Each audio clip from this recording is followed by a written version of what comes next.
What's up, everybody? It's your boy Brandon Blakeney, aka Brandon Lee TV. Welcome back to the Live with Brandon Blakeney podcast. You know I have another banger for you guys, so kick back, relax, and come take a ride with your boy, man. So I know there's been a lot made about the transfer portal and teams loading up for next season. A lot of teams improved, and there's going to be a lot of competition for that national title. But I still feel like it is South Carolina's world, and everybody else is playing catch-up. They return the deepest roster and the most talented roster in women's college hoops next year. And looking at it from top to bottom, guys, I think this could be Don Staley's best team ever. I'm not overlooking the freshies. I'm not trying to overlook Asia Wilson's years. And I'm definitely not forgetting about the COVID year. But top to bottom, this team absolutely has no weaknesses at this point. It's downright scary. In most preseason way too early polls, I've seen them at the #1 spot, deservingly so. One poll I saw, though, had them at number 3. I don't know. I'm just saying, behind UConn, behind Southern California, USC, who also brought in a mob. It's a lot to talk about, but before we get into all that, make sure y'all hit that subscribe button for all the latest and the greatest, and join our memberships. We got that exclusive content coming daily, weekly, whenever you need it. Now, let's get into it. You are now locked into the Live with Brandon Blakeney podcast. Here is your host, Brandon Blakeney. This is all open for debate, and I definitely want to hear y'all's comments, because there have been some all-time greats that have come through South Carolina and some all-time great teams that have put on major performances and won titles in the NCAA. I get that, but the thing with this team this year, right? So first off, they lose arguably their greatest recruiting class ever. 5 starters go on to the WNBA draft. They replace all 5 of them.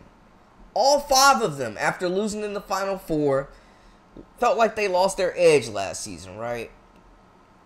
They come in this year. 5 new starters, some new faces added, a couple of departures as well. Camila Cardoso, your best player, your leading scorer and rebounder, misses several games due to international play. It doesn't matter. Bringing back 5 starters, or replacing 5 starters, doesn't matter. Freshmen coming in, team gets younger, doesn't matter. They go in, run the table, beat everybody convincingly. Run through the SEC tournament. A freshman in Malaysia Full Wiley earns tournament MVP. Tessa Johnson lights the world up in the NCAA tournament, and they take home another national title. Coach Don Staley loses 1 player off last year's team, Camila Cardoso, the leading scorer. It's a lot to replace. They're in very good position to do that. Tahina Powell decides to take the extra year and come back, makes the move back to Columbia, right? Arguably the best 3-point shooter in the entire nation. Completely transformed this lineup last year from Oregon in the transfer portal. Turned the 3-point shooting into a strength, which was once a weakness for years for South Carolina. Turns it into a string, catapults this team into another stratosphere. She decides to come back. You add in Joyce Edwards, Adele Tack, and potentially Maddie McDaniel, depending on when she gets back from injury. 3 5-star recruits, a potential generational talent in Joyce Edwards, who is currently leading Team USA's U18 team to a potential gold medal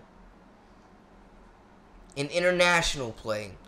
She dominated the Nike Hoop Summit, the Jordan Brand Classic, and the McDonald's All-American Game. I think she is the best recruit to come through here since Asia Wilson. No disrespect to anybody. She's generational. She plays 1 through 5. She's a winner, and she gives them a big wing next season.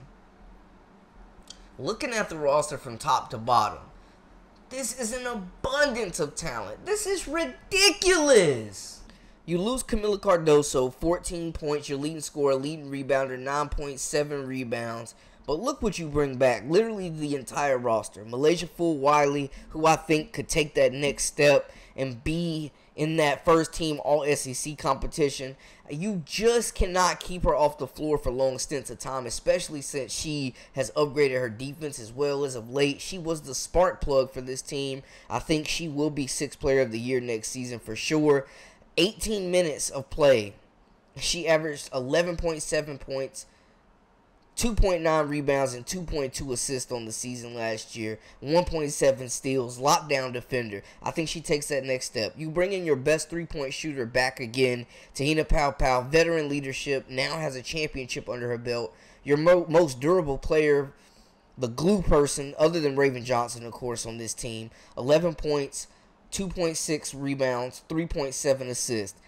Another veteran who played 27.4 minutes, was second in minutes last year on this team. You bring in Ashlyn Watkins, bring her back. The most athletic player on this team. 9.2 points, 7.4 rebounds, 1.1 assists. And we saw when she was able to start those games with Camila Cardoso out, she excelled in that bigger role. And her role continued to grow. Her playing time continued to uptick, where she was even playing more minutes than the starter Chloe Kitts most games. Ashlyn Watkins has the opportunity to be an absolute dominant force on both sides of the ball. You bring back Breezy Hall, the sniper, and one of the best perimeter defenders who should pair very nicely with Joyce Edwards. Just length, athleticism, and physicality on that wing. Oh my goodness. And Raven Johnson as well. I mean, that's going to be a tough perimeter trio to go up against. But you bring back Hall, who's also a sniper, like we said, 9.2 points per game, 2.9 rebounds, 1.5 assists. Y'all, she made some humongous shots, closed out LSU last season in that rivalry game. Chloe Kitts has been adding on muscle, working on the perimeter game, and I think we see her expand that game and get it more off the dribble this year. Maybe playing some on the wing, man, if they throw out some big lineups with the addition of Miriam Dowda. You also bring back Sanaya Fagan. There's a lot of different lineups they could run, but she played 18.6 minutes. Assume she'll be back starting at the 4. I love what she's doing in the offseason. She puts on more weight to embrace more contact. I'm telling you, she's going to be a tougher defender as well.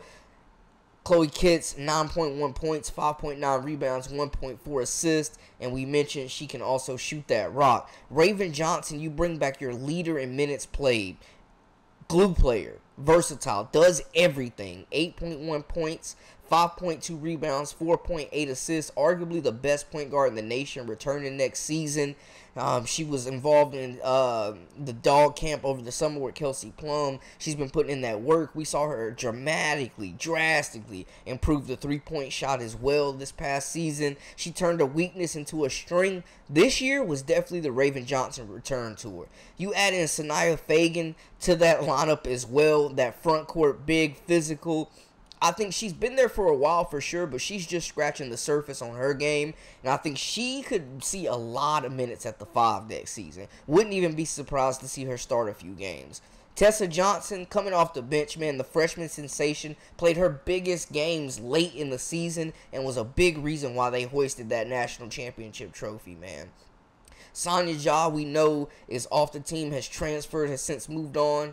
And then Walker has decided to come back as well. Her, Dowda, Fagan, Kitts, Watkins, this front court is ridiculous. They are more than ready to replace Camila Cardoso. I'm going to tell you that right now. But top to bottom, this team is loaded. And we know a few of the games they will be playing in a stacked SEC next season. First off, we know they got Michigan and Las Vegas, which is also really good. But they play 16 SEC games, and they're welcoming Oklahoma and Texas to the party. And we know they both programs did some good things in the transfer portal, man.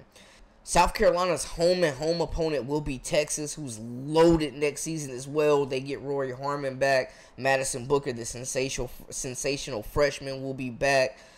Layla Ophelia will be joining that squad, one of the top transfers available, Michigan's leading scorer. So there will be some stiff competition, man, in the SEC next season. They also play Oklahoma, Auburn, who brings in Talia Scott, who beat LSU last year. They will be much improved with a number one scoring option for that team. Scott's going to be huge for them.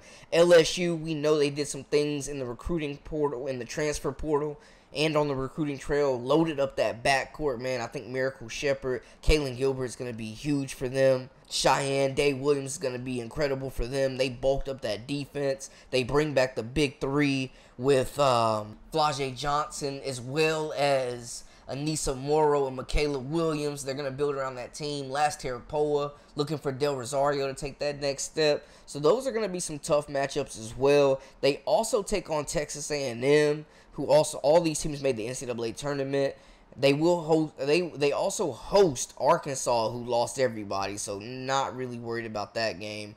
That should be easy money. Florida, hey man, I love what they did bringing Miara O'Neal in like that. They also have Chloe Kitt's little sister coming in as well. Florida did some good things, and then Kenny Brooks brings arguably maybe also in the running for the best point guard in the nation. Georgia Moore, star at Virginia Tech, brings her over to transform that Kentucky squad as well.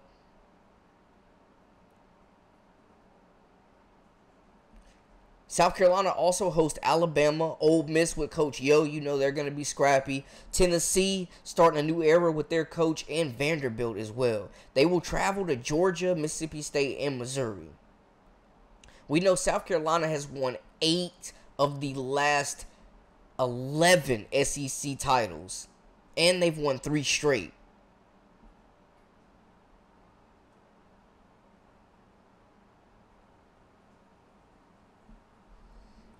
There's a lot on the line this year. If this team can repeat and finish another 3rd consecutive undefeated regular season, man, I mean, they're just transcending the game right now. South Carolina is set up to be good for a really, really long time. Another prospect, Jazzy Davison, going crazy in the UA18 World Cup, America, man. I mean, just the pipeline keeps funneling in talent. But I think this team next year is going to be special. I think that they have the ability to run the table, and they should be the favorites to repeat. There are some very much so improved teams, man. I love what Southern California did, adding Kiki Rafin, adding Talia Von Ohoffen, bringing in Kennedy Smith, Kaylee Heckel in that recruiting class. They're going to be loaded. UConn brings back a mob, adding Chelly, adding Zabel, adding the #1 player in the nation, Sarah Strong. Paige Beckers, maybe the best player in the nation, coming back next season. AZ Fudd coming back from injury. Aubrey Griffin, Cadence Samuels. Like, there's a lot of talent coming back. Of course, Texas will be there. UCLA going out and getting Janiyah Barker, I think is super underrated. Caitlin Chen, UConn replacing the heir to Nika Mule, I think is huge. That top 3-4 is going to be heavy. Notre Dame getting Olivia Miles back to pair with Hannah Hidalgo and Sonia Citron and Maddie Westbell. They add the 5-star center. They finally get a true post player in Kate Koval, the McDonald's All-American. Notre Dame is going to be absolutely loaded. So South Carolina will have plenty of potential, but I definitely think they are the favorites to run the table, and I don't really see them. I won't say I won't see them struggling, because every team will have struggles, but I don't see them being an underdog in any matchup next season with anybody. So it'll be exciting to see. But y'all let me know how y'all feel in the comments about this team and how everything looks moving forward, man. Exciting year coming up for women's college hoops. That next generation of superstars are ready to elevate the game to even greater heights. Y'all holler at me. Let me know how y'all feel in the comments. That's a wrap for us. For all the latest and the greatest, I am Brandon Blakeney, a.k.a. Brandon Lee TV. Until next time, hey, we out.